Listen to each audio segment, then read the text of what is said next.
काली नजर। माँ, माँ। अरे क्या माँ माँ कर रहा है? बकरी का बच्चा है क्या? अरे माँ, मजाक छोड़ो।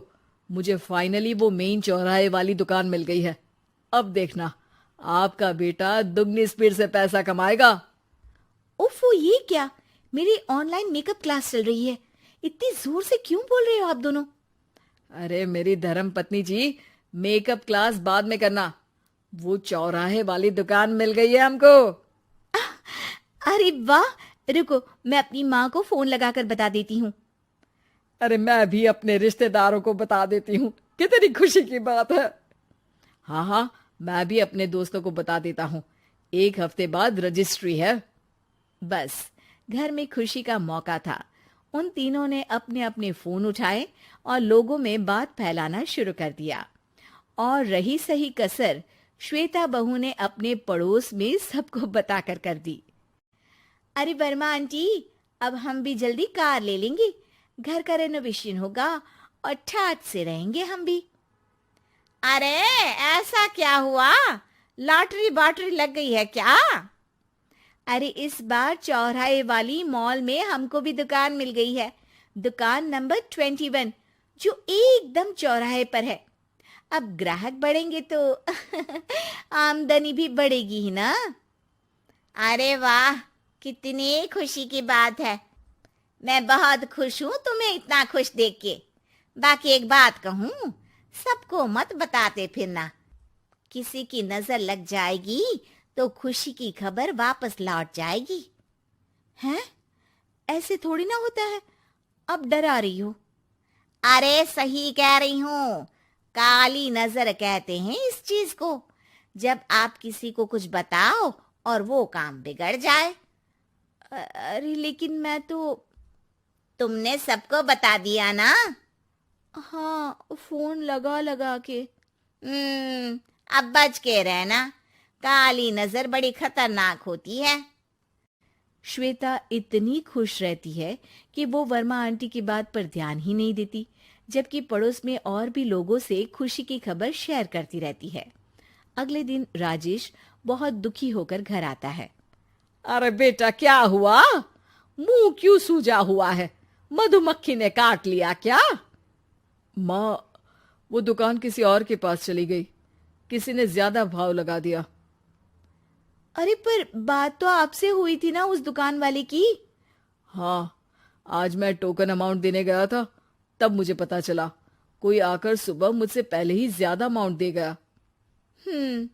काली नजर। क्या? क्या कहा? वर्मा आंटी ने समझाया था कि किसी को बताना मत, वरना काली नजर लग जाएगी। अच्छा, तुम्हें उनकी बात मान लेनी चाहिए थी। उनकी बात मान लेती, लेकिन उसके पहले ही सबको बता चुके थे ना हम तीनों। अरे अगली बार से ध्यान रखेंगे। कोई भी नई चीज होगी तो किसी को नहीं बताएंगे। तीनों कुछ दिन ऐसे ही रहते हैं, पर एक दिन श्वेता को एक मेल आता है। राजेश, मेरा ऑनलाइन मेकअप कोर्स कंप्लीट हो गया। अब मैं खुद का पार्लर खोल सकती हूँ। अरे वाह, अपने मोहल्ले में ही खोलते हैं। ये जो घर के सामने दुकान है ना, वहीं। हाँ, यहाँ सस्ती भी मिल जाएगी। अगले दिन श्वेता वर्मा आंटी के पास जाती है, मिठाई का डब्बा लेकर। अरे आओ आओ, कैसे आना हुआ? जोर से नहीं बोलूंगी। वो सामने वाली दुकान है ना, वहां मैं अपनी पार्लर की दुकान खोलने वाली हूँ। उसकी मिठाई है। अरे वाह, बहुत बधाई हो तुमको। हाँ, मैं कमाने लगूंगी तो राजेश पर पूरे घर का बोझ नहीं रहेगा ना आंटी जी। ये तो है। पर ये बता कि तूने ये बात किसी और को तो नहीं बताई ना? अरे नहीं नहीं, पिछली बार गलती कर दी थी। काली नजर लगी किसी की और राजेश के हाथ से वो दुकान चली गई थी। सबको मत बताना।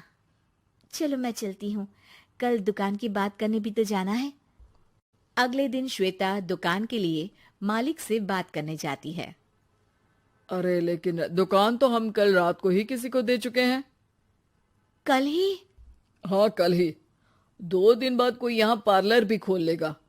अब कहीं और दुकान देख लीजिए। अरे पर हमको भी तो पार्लर ही खोलना था। भाई एक ही दुकान है, आधी आधी तो नहीं दे सकता ना मैं। राजेश और श्वेता घर पर हताश होकर आ जाते हैं। इस बार तो किसी को बताया भी नहीं था, अब किसकी काली नजर लग सकती है।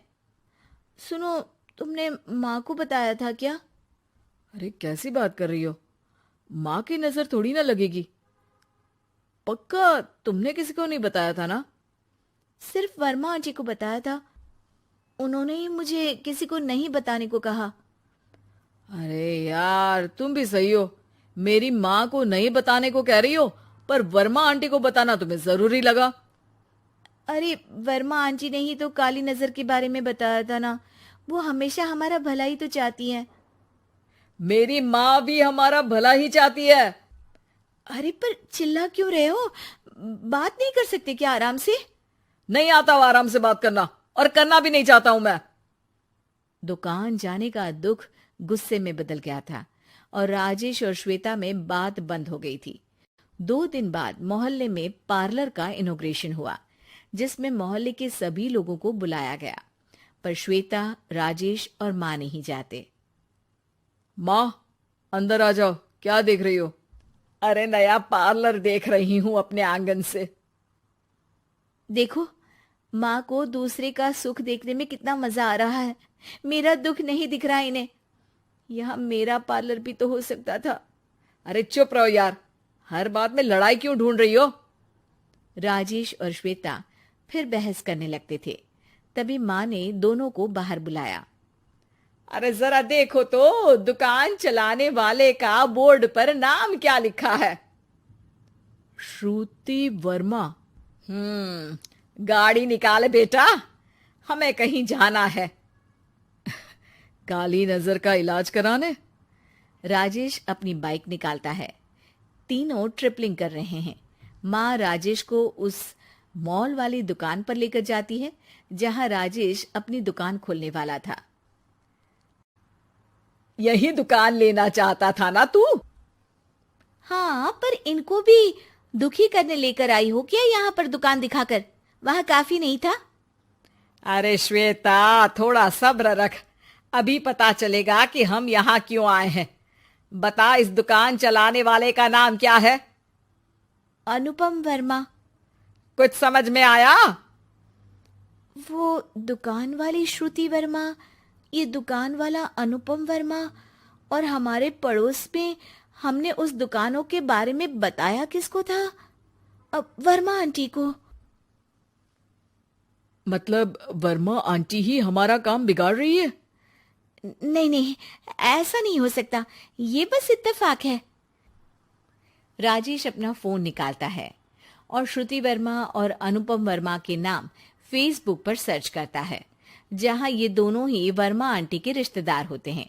श्वेता को समझ में आ जाता है कि वर्मा आंटी की ही नजर काली नजर है। अब क्या करना है? कोई भी खुशी की खबर हो तो काली नजर से बचना है, यानी वर्मा आंटी से बचना है। अरे पर मुझे ये समझ में नहीं आया कि वो हमारे साथ ऐसा क्यों करेंगी। अरे बेटा, एक सीख है, दूर के आदमी को आपकी तरक्की से कम परेशानी होगी, पड़ोसी को ज्यादा। दोनों माँ की बात में हामी भरते हैं और अगला काम चुपचाप करने की कसम खाते हैं, ताकि आगे से वर्मा आंटी कोई काम ना बिगाड़ सके।